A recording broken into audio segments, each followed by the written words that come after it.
concernant tous les domaines de la vie du pays. Le magazine Humura Burundi est diffusé sur le web via le site de la RPA www.rpa.bi. Humura Burundi.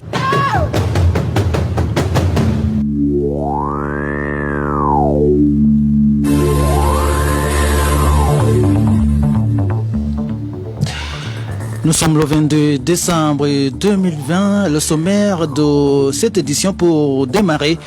Les terres de Nyabugete appartiennent bel et bien à la population et non à l'État. C'est la commission du ministère des Travaux publics de 2019 qui l'a confirmé. La série de reportages sur ce litige se poursuit aujourd'hui. Et tout à l'heure, nous parlerons également de la famine qui guette la population du nord du pays.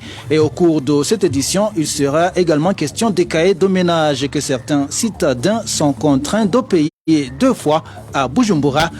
Steve Nyungeko assure la mise en onde à la présentation. C'est Émile Nivasumba tout de suite et le développement de ce titre.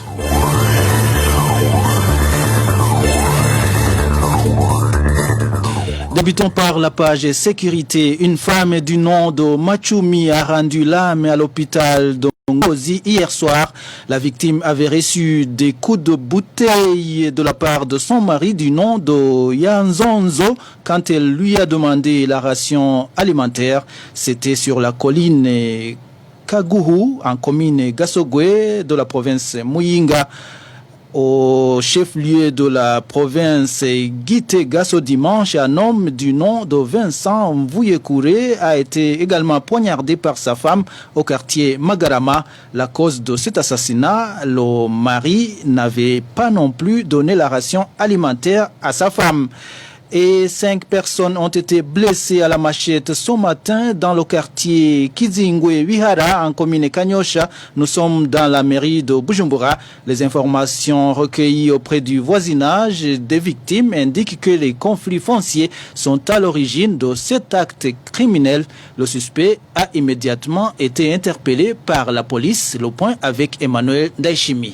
Les 5 victimes de l'attaque à la machette sont 2 femmes et 3 enfants. Les 3 enfants ont tous moins de 10 ans, selon des informations recueillies auprès du voisinage des victimes. L'une des femmes blessées est la belle-fille de l'auteur de l'attaque. Les 5 ont été tous blessés au niveau de la tête. Ce matin, au moment où le bourreau a mené cette attaque, ses fils étaient allés vaquer à leurs activités quotidiennes. À l'origine de la mésentente, selon nos sources sur place, un conflit foncier entre le père et ses fils. Le père crie depuis longtemps à la spoliation de ces terres par ses fils, tandis que ces derniers disent plutôt qu'il s'agit d'une propriété familiale qu'ils ont le droit d'exploiter. Les administratifs à la base, poursuivent nos sources, ont même proposé à la famille de soumettre le litige aux instances judiciaires. Ce matin, n'est été l'intervention des voisins, le pire aurait été commis. Les victimes ont été soignées, mais pour 2 d'entre elles, l'état de santé reste fragile. L'auteur de l'attaque est entre les mains de la police en attendant qu'un dossier judiciaire soit ouvert. Restons dans la mairie de Bujumbura dans notre série de reportages consacrés aux enquêtes menées par la RPA sur les terres du quartier Nyabugete de la zone Kanyosha. Aujourd'hui, nous allons vous parler d'une note rédigée en 2019 par la commission du ministère des Travaux publics et de l'aménagement du territoire à l'époque. La note concernait les terres de Kizingwe Nyabugete et la commission avait la mission de déterminer si les terres de Nyabugete appartenaient à l'État ou à la population. Les détails avec Éloge Divin Remesh. La note de la commission mise en place par le ministère des Travaux publics et de l'aménagement du territoire a été sortie en date du 3 mars 2019. Cette commission, composée par des employés du dit ministère, a reconnu la non-domanialité des terres de Nyabugete. Dans sa note, cette commission dit que pour analyser la question des terres de Nyabugete, et c'est basé sur la correspondance qui parlait du rapport d'une commission interministérielle mise en place en 2007 pour analyser la question de la population de Nyabugete qui réclamait l'indemnisation après que l'État ait planifié projet de construire un stade olympique dans les parcelles appartenant à cette population. L'État qui pensait que les terres de Niabouguété étaient domaniales s'est vu obligé de payer ces indemnisations auprès des propriétaires de ces parcelles après que la commission interministérielle, dirigée par le ministre Jean de Dieu Moutabadi, s'est prononcée en faveur de la population. Autre chose, cette commission mise en place en 2019 annonce dans sa note qu'elle s'est penchée sur des correspondances qui ont émané du bureau de la présidence et dont les contenus parlaient d'une indemnisation conforme aux normes qu'il fallait donner aux propriétaires des parcelles où avait été construit le stade olympique, ainsi qu'aux propriétaires des parcelles qui avaient été distribuées aux déplacés de la crise de 1993 et à la population d'Okiwenga et Kinindo qui avaient été déplacés pour que ces deux quartiers soient viabilisés. Sur base de ces documents émanant de la présidence de la République et de différents ministères, ainsi que d'autres rapports sortis par d'autres commissions, la commission du ministère des Travaux publics en 2019 achève sa note en confirmant que les parcelles de Niabouguété appartiennent bel et bien à la population. Et cette commission de demander à l'État qu'au cas où il voudrait utiliser ces terres pour des travaux d'intérêt public, il doit indemniser la population.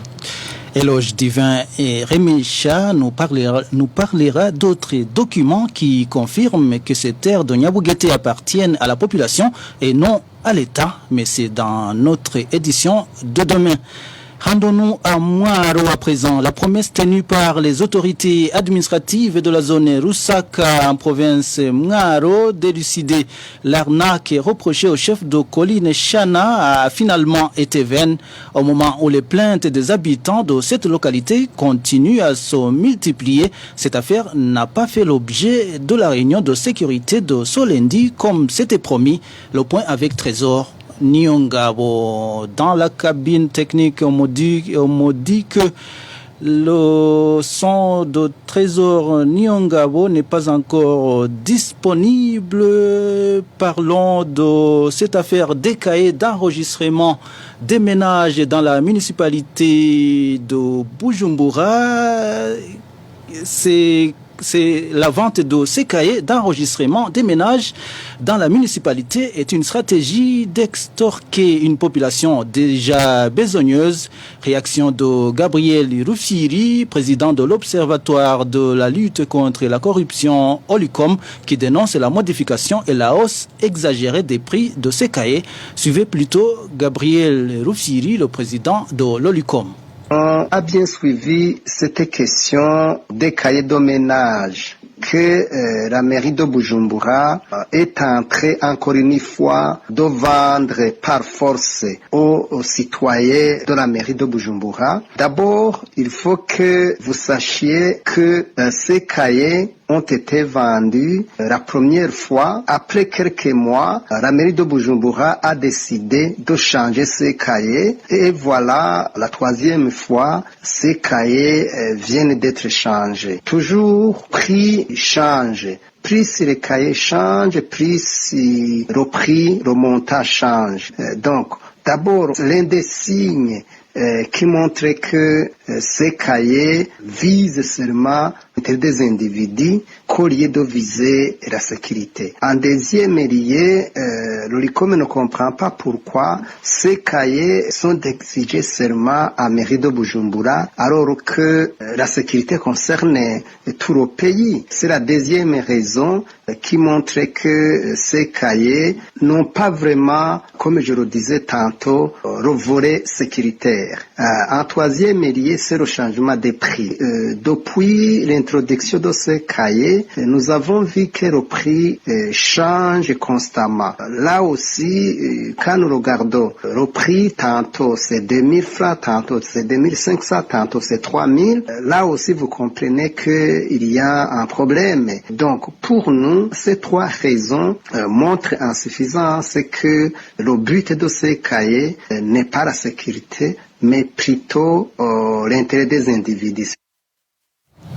Gabriel Rufiri demande au plus haut sommet de l'État de suspendre la mesure prise par la mairie de Bujumbura. L'Olicom demande le chef hiérarchique du maire, à l'occurrence le ministre de l'Intérieur, d'interdire la vente de ces cahiers. Si réellement le ministre ordonne l'arrêt de la vente de ces cahiers, tant mieux, c'est une bonne chose. Mais si tel n'est pas le cas, il faut que le chef de l'État puisse le faire pour que les citoyens de la mairie puissent respirer, parce que vous le savez, aujourd'hui, ici dans notre pays, la plupart des Burundais sont pauvres, ils n'ont pas de moyens financiers. Il n'est pas vraiment nécessaire que les serviteurs des citoyens continuent à les racketter. Si vraiment tel n'est pas le cas, les citoyens qui sont pauvres actuellement ne devraient pas vraiment accepter que les serviteurs continuent à les dépouiller de leurs maigres moyens qu'ils disposent. À mairie de Bujumbura, vous nous suivez en direct sur la page Facebook RPA Ijwi Gabanyagihugu et sur notre compte Twitter. Tout de suite, nous parlons de notre série de reportages sur la cession par le gouvernement de l'un des sites de l'OTB à un privé.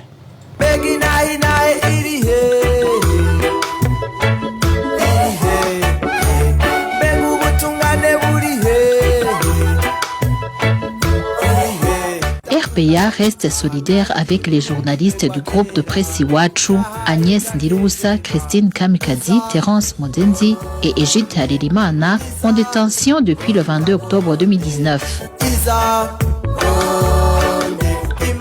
Ils ne sont victimes que de leur métier de journaliste.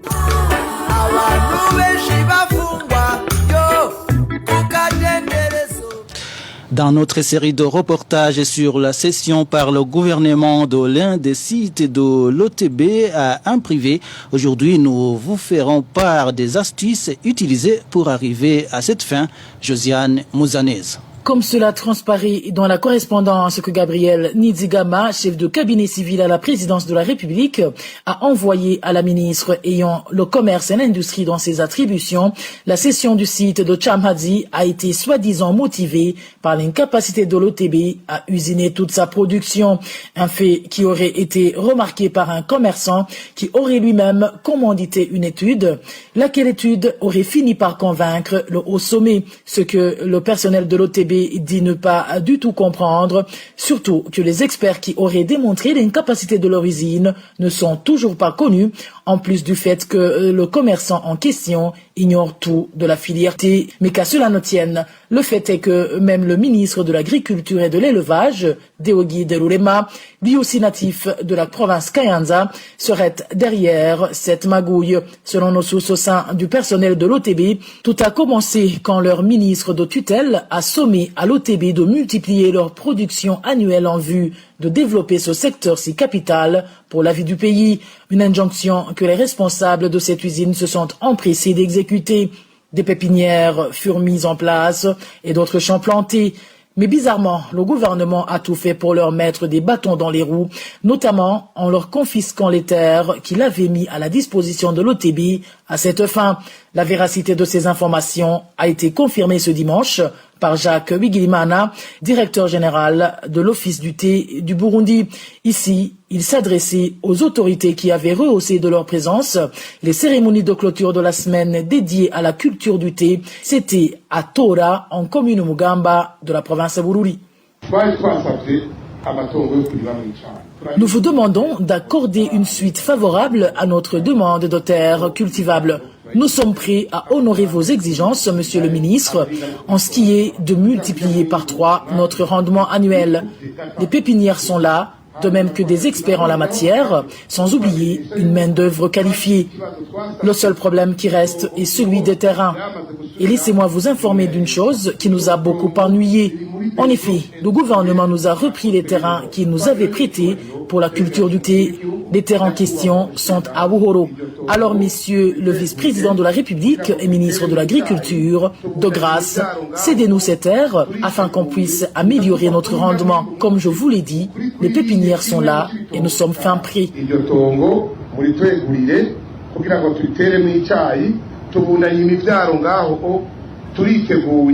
Ici, la question qui se pose est de savoir pourquoi le gouvernement tente de déshabiller Saint-Pierre, en l'occurrence sa propre usine OTB, pour habiller Saint-Paul, ici représenté par le privé Anissé Ndolichim. Affaire à suivre. Parlons droits de l'homme à présent. Il est difficile de se développer pour un pays qui piétine les droits de l'homme. Maître Jeanne d'Arc et Zaninyana évoquent le Burundi qui n'arrive pas à sanctionner les auteurs des viols. La secrétaire générale du mouvement des femmes et filles pour la paix et la sécurité réagit après les allégations de viol portées contre Révérien, chef de Imbonerakure en zone Mivo, commune et province Ngozi. La victime présumée est une élève de la 9e année. Suivez plutôt Maître Jeanne d'Arc et Zaninyana. C'est vraiment déplorable d'entendre encore une fois une autre jeune fille mineure qui a été victime de violences sexuelles et que l'auteur présumé de cet acte n'a même pas été puni par la justice. Alors, ce qu'il y a à noter aujourd'hui, c'est que le Burundi est doté vraiment de textes légaux qui réprimandent ces actes de violation de droits de l'homme. Mais ce qui est dommage, c'est qu'aujourd'hui, ces présumés auteurs ne sont pas inquiétés du fait qu'ils sont dans la plupart des cas des hauts gradés de la police, les autorités étatiques, mais aussi les jeunes de la milice Imbonerakure du parti au pouvoir aujourd'hui, le CNDD-FDD. Il y a une impunité qui est flagrante à l'égard des auteurs de ces crimes. Ce qui est à rappeler aujourd'hui, c'est que ces actes sont des actes, comme on le dit bien en jargon judiciaire, ce sont des actes qui ne sont pas prescriptibles. Ça veut dire que peu importe le temps que cela prendra, les auteurs de ces actes, bien qu'aujourd'hui ils sont en train de corrompre les autorités judiciaires ou les autorités de la police pour qu'ils n'enquêtent pas sur ces faits, mais peu importe le temps, ces actes seront réprimandés un jour. Le mouvement de femmes et filles pour la paix et la sécurité au Burundi aujourd'hui voudrait encore une fois lancer un appel à l'égard de toutes ces victimes. Il ne faut jamais se lasser à dénoncer ces actes parce que, comme je viens de le dire, un jour ou l'autre, on aura une justice qui sera fonctionnelle, une justice qui sera indépendante pour que ces auteurs soient traduits en justice. On n'ira nulle part. Aucune évolution à la fois économique, judiciaire ou sociale ne pourra avoir lieu tant que notre pays aujourd'hui est un pays qui est caractérisé par une impunité et surtout à l'égard de ces femmes, à l'égard de ces jeunes filles qui sont la plupart la jeunesse de demain, qui seront demain ou après-demain les autorités de notre pays dans l'avenir.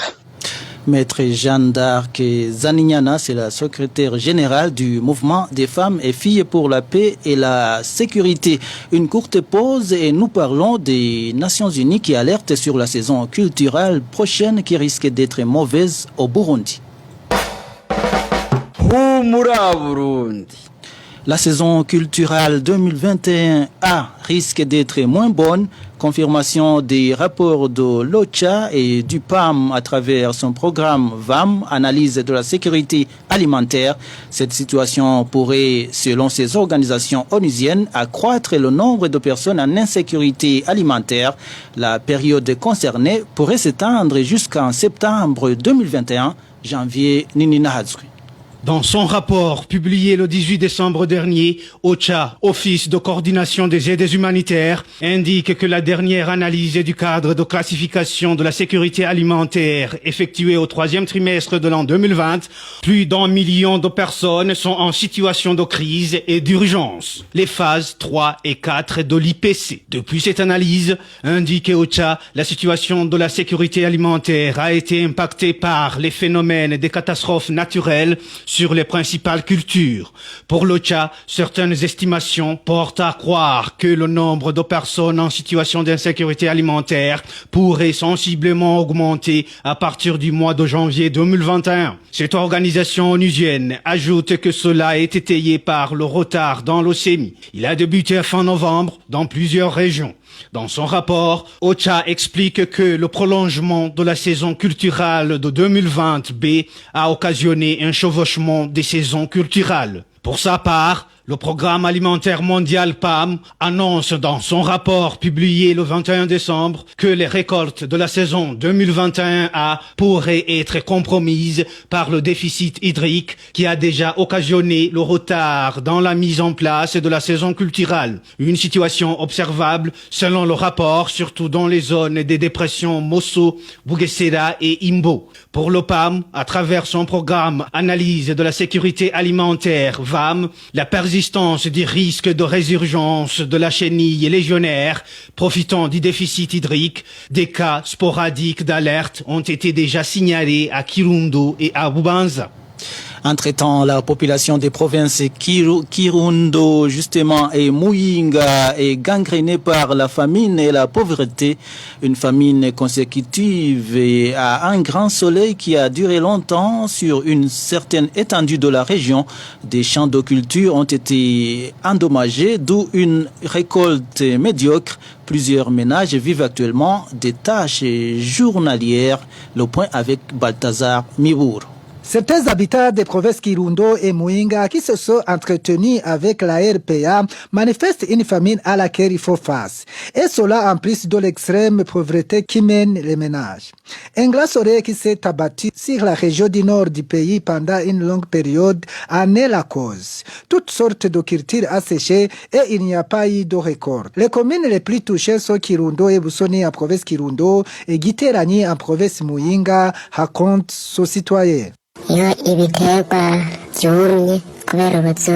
Les cultures sont devenues sèches à cause du soleil, le haricot et le maïs. Bref, toutes les cultures qu'on avait semées dans les champs sont asséchées par un soleil accablant observé dans une partie de la province Kirundo. C'est notamment dans la localité de la zone Chewe où certains habitants n'ont même pas semé. Ceux qui avaient semé les cultures sont toutes sèches. En conséquence, la montée des prix de denrées alimentaires dans ces communes frappe la famine, déplore ce citoyen. Pour le moment, la population est menacée par la famine et n'est pas capable d'aborder les prix de denrées qui ont grimpé sur le marché alors que c'est pendant la période de récolte.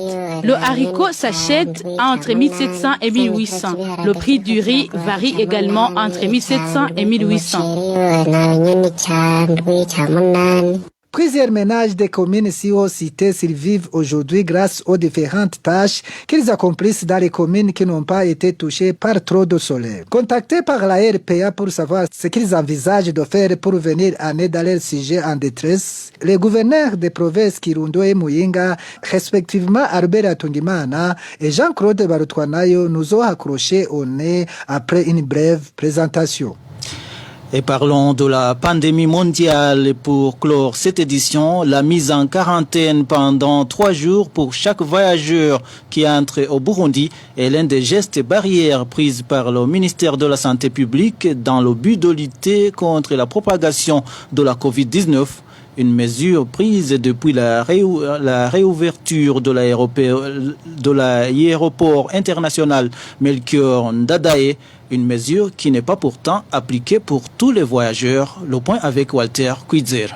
L'aéroport Melchior Ndadaye a été réouvert depuis le 8 novembre après quelques mois de fermeture liée à la pandémie de coronavirus. À l'arrivée, chaque passager est obligé de jeter le masque utilisé pendant le voyage et de mettre un nouveau. Il est également obligé de faire un dépistage de la Covid-19 et montrer son certificat 3 jours avant d'embarquer pour le Burundi. Cette procédure se fait également pour les voyageurs qui souhaitent sortir du pays. Pour le test de la Covid-19, chaque étranger paie $100 américains, un Burundais $30, mais les réfugiés et les étudiants sont exemptés des frais de dépistage. Selon les mesures du ministère de la Santé publique, après le dépistage des passagers, personne n'est permis d'aller nulle part. Ils sont tous obligés d'être acheminés vers les hôtels d'accueil de leur choix où ils passent 72 heures en attendant les résultats de leurs tests. Néanmoins, ces procédures du ministère de la Santé ne sont pas applicables pour tous. Certains passagers poursuivent leur voyage sans se faire dépister. Cet habitant témoigne. Chaque Il y a des passagers qui débarquent à l'aéroport et qui rentrent directement chez eux sans passer par les hôtels d'accueil pour la mise en quarantaine pendant les 72 heures. Ils argumentent qu'ils possèdent de grandes maisons et donc qu'ils vont se confiner à leur domicile. Comment alors une personne qui vit avec sa famille peut-elle rester dans la chambre sans sortir? C'est carrément impossible. Tel est le problème que nous avons pour le moment. Certains de ces passagers révèlent encore que, dans la plupart des cas, ils passent plus de 3 jours dans les hôtels où ils sont confinés en attendant les résultats des tests et cela provoque la consommation d'un budget supplémentaire et non prévu. Ils demandent que les résultats de tests leur soient parvenus à temps. Voilà, c'est par ce reportage que nous mettons un point final au magazine Humura Burundi de ce 22 décembre 2020. Merci à MS Steve Niungeko pour sa collaboration technique. Merci également à vous tous qui nous avez suivis. Émile Nivasumba qui vous présentait cette édition. Je vous dis au revoir.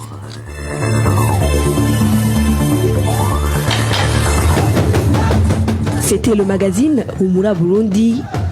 Un magazine campant pour relier les Burundais en exil et ceux toujours au pays à travers une information de qualité.